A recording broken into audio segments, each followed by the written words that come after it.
namaz with Imam. In last two rakat, isn't it is need to tell Surah Fatiha when Imam is silent. I think it is very important for everybody. সকল দর্শকের অবগতির জন্য বলছি যে উনি জিজ্ঞেস করেছেন যে আমি যদি 4 রাকাত নামাজ ইমামের পিছনে পড়ি, শেষ 2 রাকাত যদি আমি পাই, তাহলে পরবর্তী 2 রাকাত আমি কিভাবে পড়ব, এই হচ্ছে কথাটি।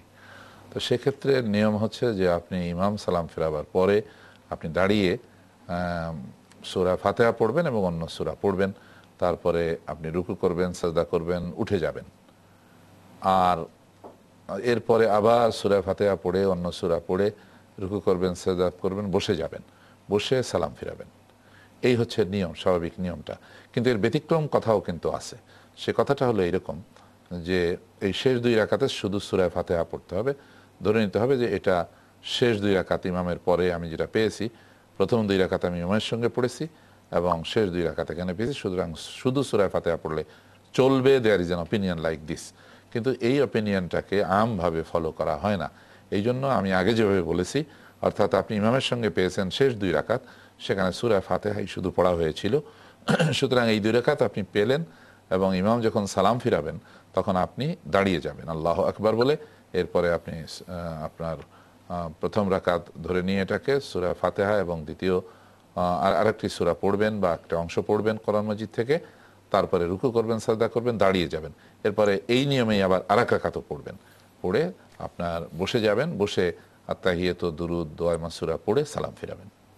প্রসঙ্গটা আরেকটি বিষয় আপনার কাছে পেশ করতে চাই, সেটি হলো এক ব্যক্তি 4 রাকাত নামাজই পেলেন, শেষের 2 রাকাতে তো ইমাম সাহেব সাইলেন্ট থাকে, চুপ থাকেন, তখন উনি কি সূরা ফাতিহা পড়বেন না কিছু? এইটাই কি জিজ্ঞেস করা হয়েছে কিনা? এটা প্রশ্নের মধ্যে নিহিত আছে। ও আচ্ছা, না, ইয়েস। সেখানে আমরা বলে আসছি আগের থেকেই যে 3টি মত আছে ইমামের পিছনে মুক্তাদি সূরা ফাতিহা পড়বে কিনা, এ ব্যাপারে 3টি মত আছে। একটি মত হচ্ছে যে না, মুক্তাদি মানে পিছনে যারা আছেন তাদের সূরা ফাতিহা পড়তে হবে না, ইমামের পড়াই তাদের পড়া বলে পরিগণিত হবে। যেহেতু হাদিসে রয়েছে লা সালাতা লিমান লাম ইয়াকরা বিফাতিহাতিল কিতাব, সেই ব্যক্তির নামাজ হলো না যে সূরা ফাতিহা পড়ল না। এর উপরে গবেষকরা গবেষণা করে বলেছেন যে জামাতে নামাজের ক্ষেত্রে ইমামের পিছনে মুক্তাদিরা কি সূরা ফাতিহা পড়বেন কি পড়বেন না, এই বিষয়ে 3টি মত হয়েছে। একটি মত হলো যে না, শুধু ইমাম সূরা ফাতিহা পড়াই যথেষ্ট, পিছনে যারা আছেন তাদের সূরা ফাতিহা পড়তে হবে না। আরেকটি মত হলো যে না, সূরা ফাতিহা ইমামকেও পড়তে হবে, পিছনে যারা আছেন তাদেরকেও পড়তে হবে, মুক্তাদিদেরকেও পড়তে হবে, সবাইকে পড়তে হবে। আরেকটি মত হলো যে ইমাম যেসব নামাজে আওয়াজ দিয়ে সূরা কেরাত পড়েন সেই সব ক্ষেত্রে মুক্তাদিরা বা পিছনে যারা আছেন তারা শুনবেন, আর যখন নিঃশব্দে পড়েন, এই যে শেষ 2 রাকাত আপনি যেটা বললেন, তখন মুক্তাদি ও সূরা ফাতিহা পড়বে। অথবা যোহর এবং আসরের নামাজে 4 রাকাতেই মুক্তাদি সূরা ফাতিহা পড়বে, কারণ এখানে 4 রাকাতই নিঃশব্দে পড়া হয় যোহর এবং আসরে। আর ফজরে তো 2 রাকাতই মাত্র নামাজ, কিন্তু মাগরিবে 3 রাকাত আছে, সুতরাং শেষ রাকাতে এখানে তো নিঃশব্দে পড়ছেন ইমাম সাহেব, সুতরাং যারা পিছনে আছেন তাদেরকে সূরা ফাতিহা পড়তে হবে এই মতে।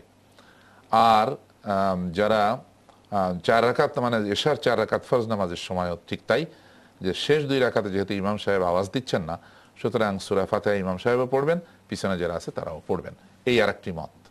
তাহলে আমরা 3টি মত বললাম। একটা হলো মুক্তাদিরা পড়বে না সূরা ফাতিহা, আরেকটি হলো মুক্তাদিদেরকেও সর্বাবস্থায় পড়তে হবে, আরেকটি মত হলো যে ইমাম যখন আওয়াজ দিয়ে পড়ছেন সূরা ফাতিহা মুক্তাদি শুনছে, তখন তাকে সূরা ফাতিহা পড়তে হবে না, আর যেখানে শুনছে না সেখানে মুক্তাদিকেও সূরা ফাতিহা পড়তে হবে। এটা হলো 3য় মত। এই মতটি বেশি বেশি প্রতিপালিত হয় বা বেশি গ্রহণযোগ্যতা রাখে বলে অনেকেই মনে করেন। প্রিয় দর্শক,